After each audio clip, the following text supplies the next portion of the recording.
మన దేశంలో హైదరాబాద్, చెన్నై వంటి ప్రధాన నగరాలు ప్రపంచంలోనే మెడికల్ టూరిజం హబ్లుగా పేరుగాంచాయి. బంగ్లాదేశ్, ఆఫ్రికా వంటి దేశాల నుంచి కూడా వేలాది మంది అధునాతన వైద్యం కోసం ఇక్కడికి వస్తున్నారు. మన దగ్గర అత్యాధునిక సౌకర్యాలు ఉన్నాయి, గొప్ప వైద్యులు ఉన్నారు.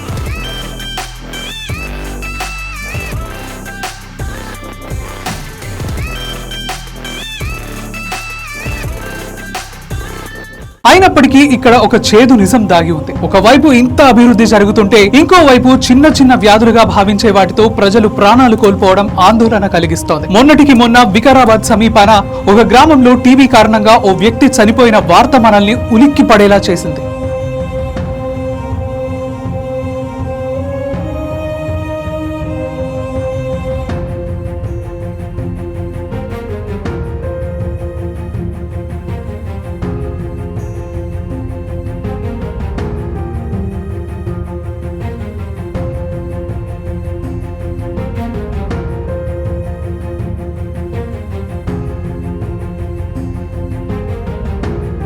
మనం టీబీని శాశ్వతంగా తరిమి కొడుతున్నాం అనుకుంటున్న తరుణంలో ఆ వ్యక్తి టీబీతో చనిపోవడం చర్చనీయాంశమైంది. అది మామూలు టీబీ కాదు, మల్టీ డ్రగ్ రెసిస్టెన్స్ టీబీ. అంటే సాధారణంగా టీబీకి వాడే మందులు ఆ వ్యక్తి శరీరంలో పనిచేయలేదు. పత్రికల్లో మనం రోజు చూస్తున్న ఇలాంటి ఉదంతాలు ఒక పెద్ద ప్రమాదానికి సంకేతాలు. మల్టీ డ్రగ్ రెసిస్టెన్స్ ఎందుకు వస్తోంది అనే ప్రశ్నకు నిపుణులు డాక్టర్ మల్లికార్జున ఒక ప్రధాన కారణాన్ని విశదీకరించారు. అది యాంటీబయాటిక్స్ విచ్చలవిడి వాడకం. ఈ రోజుల్లో చిన్న చిన్న ఇన్ఫెక్షన్లకు కూడా మనం ఇష్టం వచ్చినట్లు భారీగా యాంటీబయాటిక్స్ వాడేస్తున్నాం. ఇలాంటి ప్రతి దానికి మందులు వాడడం వల్ల మన శరీరంలోని బ్యాక్టీరియా ఆ మందులను తట్టుకునే శక్తిని పెంచుకుంటాయి. దీనివల్ల భవిష్యత్తులో ఏదైనా పెద్ద ఇన్ఫెక్షన్ సోకినప్పుడు ఏ యాంటీబయాటిక్ ఇవ్వాలో తెలియక డాక్టర్లు నిస్సహాయులవుతున్నారు.